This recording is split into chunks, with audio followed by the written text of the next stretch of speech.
Dr. Aphra, the conniving little bitch that faked her death by getting sucked out into space and surviving. Yeah, that can happen. Anyway, guys, this is Mike Spider Slayer, and welcome back to Comic Frontline. And you're back with me, getting ready to do that all-important comic book review so you, the fans, can make a decision on what comic books to buy. And as you can see already, I am reviewing Dr. Aphra, issue number 1. Yes, I volunteered to review this book. If you guys follow Comic Frontline Live, you guys know I wasn't a fan of the whole Darth Vader series because it was more about Dr. Aphra and setting up her own book. When you look at it, this is the first major character from an expanded universe since Star Wars is in Marvel Comics. So you gotta give them credit for trying, but I wasn't a fan of this character. To sum up who Dr. Aphra is, she's an archaeologist, and she kind of reminds me of an Indiana Jones, but in a galaxy far, far away version of the character. And of course, she's a female. She's black male, she connives her way out, she likes to take shortcuts, she doesn't like to do things by the book. And by the time I got done reading this book, I felt like this was a generic form of Star Wars, right? She is like a female Han Solo.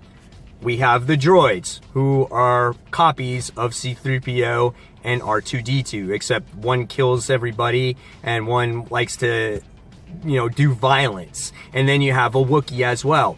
And they fly a ship. And it looks like they're going to do adventures. That's what I saw in this book. There is nothing different. It's something that I have already read before. The only thing that can change my opinion on Dr. Aphra is building the character. Somehow producing her in a way that is different or makes me like her. And this was this opportunity to do that. So did it do it?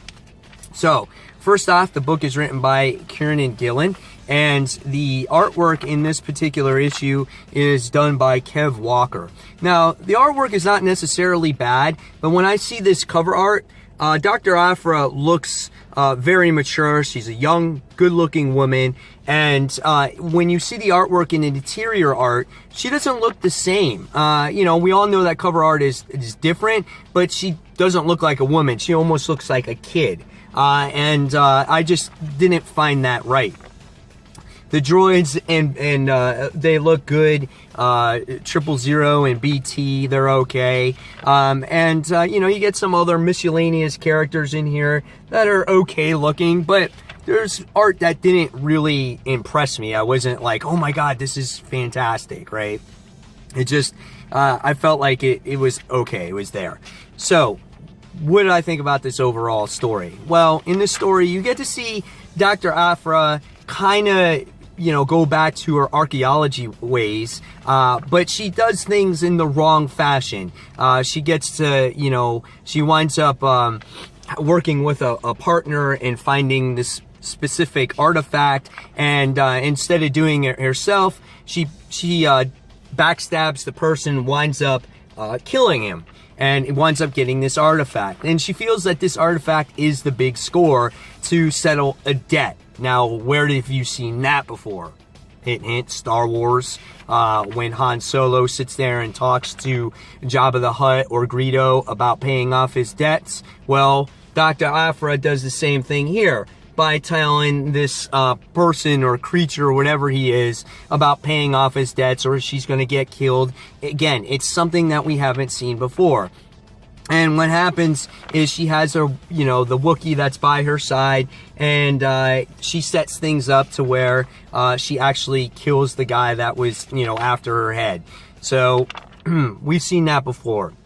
The next thing we wind up seeing is that she goes and she wants to get the big payday for this particular artifact that she gets. So when she goes to the place to cash in for the money with all the archaeologists, she has to have her doctrine in order to get the big payoff. So when she gets that actual artifact to cash it in, we find out that her doctrine has been suspended. And you're kind of like, oh wow, I wonder why. So what happens then is she runs into her father just randomly, like he's there.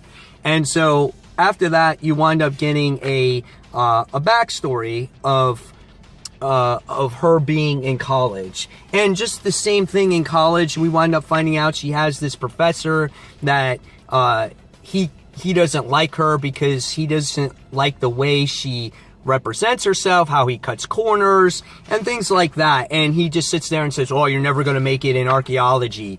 And then what happens is she does her blackmailing, conniving ways, and she winds up stealing the things to get her doctrine and whatnot. And that's basically it. That is the issue.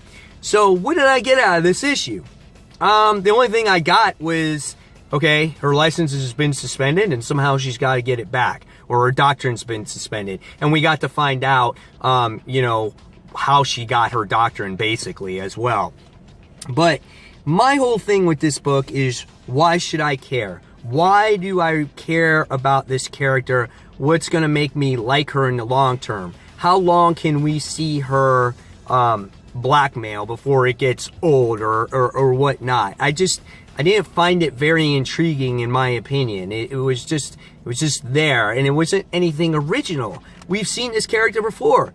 His name is Han Solo. He is a scoundrel. He, you know, does whatever he can to get money, and this is the same thing. She's just doing it for archaeology reasons. There was nothing new here, you know. We even get characters that are the same characters, but they're just there. I mean, it's just, BT is freaking, what you got, 000 and BT, C-3PO, R2-D2 rejects. It is. It's like a reject Star Wars comic book. That is my opinion. I'm sorry if I'm being too harsh on it, but there's nothing here that really makes me like this character. If I want to see a scoundrel, I'm going to read freaking Han Solo. So that's where I stand on that. Will I see issue number 2? I don't know. Maybe I might read it digitally. I'm not sure. Again, what is the purpose of this? What is the end result? Is it going to tie into the universe, or is it going to expand the universe some more? I don't know. Is she going to run into Vader again? Who knows? We'll see. But for me, this was nothing great, nothing special. I gotta give it a 2 out of 5. It just didn't capture me. This is nothing new that we've seen from the entire Vader Down series. So there you have it, guys. There's my thoughts on Dr. Aphra. Please put your comments below and tell me what you thought of this book. Do you agree? Do you disagree? Do you hate it? Do you love it? And fans, as always, thank you for watching Comic Frontline.